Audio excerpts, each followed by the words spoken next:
but they have always remembered. There are many religions in the world. Now, if we had here, in a clear picture, all their details, we would see that there is something like a golden thread lost in much mud. A thread with many knots, in which fragments of the real truth are enclosed. But do we not all come of the same stock? You say so. So why were the very ancient ones, who came of the original stock, why were they not able to bring the truth with them? Was it not unjust to deprive them of it? You have read Genesis, have you not? What have you found? A complex sin at the beginning. A sin embracing the three states of man: matter, thought, spirit. Then a fratricide. Then a double homicide, to counterbalance the work of Enoch, to keep light in hearts. Then corruption, when the sons of God, out of lust, married the daughters of man. I want to spend a little time on this. It's one of the most intriguing passages in the Bible. It's worth noting that after this passage, it's Genesis 6:4, the flood happens. So it would seem that that may be the event which triggers the flood, not the general sin of human beings, which had been going on since Cain, or since the fall. But this specific event has been the straw that broke the camel's back. Jesus says, the sons of God, out of lust, married the daughters of man. Well, there's nothing wrong. Well, there's nothing wrong. There's nothing wrong in a man being attracted to a female and then marrying her. And lust is often involved. That's just the way it is. So how could it be corruption in a special way, as opposed to the normal corruption that always exists in society, when a human male lusts after and then marries a human female? That wouldn't seem to be anything unusual. Jesus says, then corruption, when the sons of God, out of lust, married the daughters of man. So the sons of God seem not to be simply human beings, everyday blokes. Furthermore, Jesus says they married the daughters of man, not the daughters of men as is in the Bible, daughters of man. But man is the overarching term for all human beings, males and females. So to say these are the daughters of man suggests that the sons of God are not males of the human species. This leads me to think that the sons of God are not human. Let's read Genesis 6:4 on this anyway. Or rather start from Genesis 6:1. When men began to multiply on the face of the ground, and daughters were born to them, the sons of God saw that the daughters of men were fair, and they took to wife such of them as they chose. Just again, pausing on that. I'm reading from a well-respected Catholic translation, the Revised Standard Version Catholic, 2nd edition. And the footnote to this, chapter 6, verse 2, sons of God could mean simply divine beings, as elsewhere in the Old Testament. The writer, however, may be using an old story or myth to point out the progressive degradation of mankind before the flood, and to warn against the evil effects of intermarriage either of the descendants of Seth with the Kenites, or more probably of the Israelites with the native population of Canaan.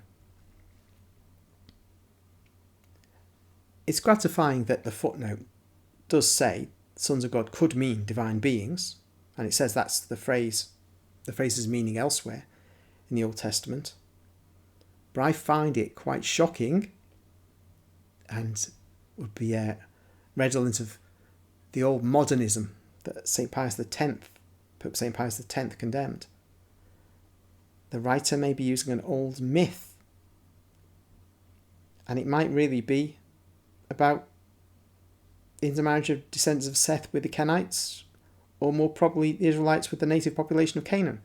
Well, to say that a myth has been inserted in here, so this is really purporting to describe events but not really describing events, without actually showing that it's poetry or showing its mythology, but leading us to believe it's true, an historical event, that's really a shocking thing to find in a footnote to a respected Catholic Bible. It might be that these are seen as, often Catholics have seen the sons of God as the descendants of Seth. So they are human, but the Sethite line is a pure line, whereas the Cainite line is an impure line. Both are sons of Adam and Eve, but obviously Cain was marked for his crime by killing Abel. That's a legitimate position to take. But to talk about mythology, and this really being about the intermarriage of Israelites with native Canaanites, and not really being about some pre-flood event, well, what can one say? But anyway, continuing, verse 3 of chapter 6, Then the Lord said, My spirit shall not abide in man forever, for he is flesh, but his days shall be 120 years. The Nephilim were on the earth in those days, and also afterwards, when the sons of God came into the daughters of men, and they bore children to them. These were the mighty men that were of old, the men of renown. Now, is this saying that both the group called the Nephilim and the group called the Sons of God were two separate groups, but on the earth at the same time? Or is it saying that the Nephilim were the sons of God? Or is it saying that the Nephilim were the product of the union between the sons of God and the daughters of men? Certainly, the union between the sons of God and the daughters of men are expressly said to be the mighty men that were of old, the men of renown. They were regarded as men, but there was something special about them. It points to the fathers of these children being more than just human males. The females are human females.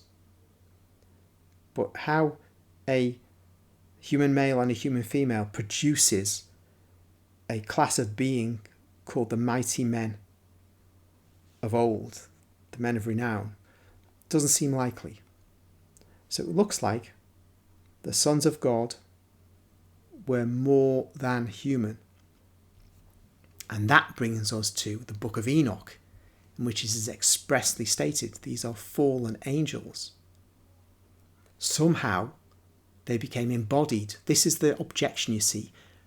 Angels are pure spirit. They can't do anything physically. They can't generate a living being. Yet, according to this, it seems that, according to the book of Enoch, there's a class of angelic being that was able to become embodied and able to generate human beings with human females, or to generate human-like beings with human females. Then the Bible goes on from verse 5, chapter 6. The Lord saw that the wickedness of man was great in the earth, and that every imagination of the thoughts of his heart was only evil continually. And the Lord was sorry that he had made man on the earth, and it grieved him to his heart. So the Lord said, I will blot out man whom I have created from the face of the ground, man and beast, and creeping things, and birds of the air, for I am sorry that I have made them. But Noah found favour in the eyes of the Lord. And after that follows the description of the flood, the building of the ark, and the restoration of the human race. Just a note, when God says he's sorry and he repents of making man, that is an anthropomorphism. I had a somewhat lengthy discussion with a couple of people in Hyde Park about this. It's quite proper for us to see God in ways that we can engage with. God is above us all, and so he condescends to allow descriptions of him which enable us to understand him as best we can in this life. Of course, this is all before the time of Jesus, when God the Son takes a human nature to himself. Then we can truly speak of God repenting, God being sorrowful. But this is before all that.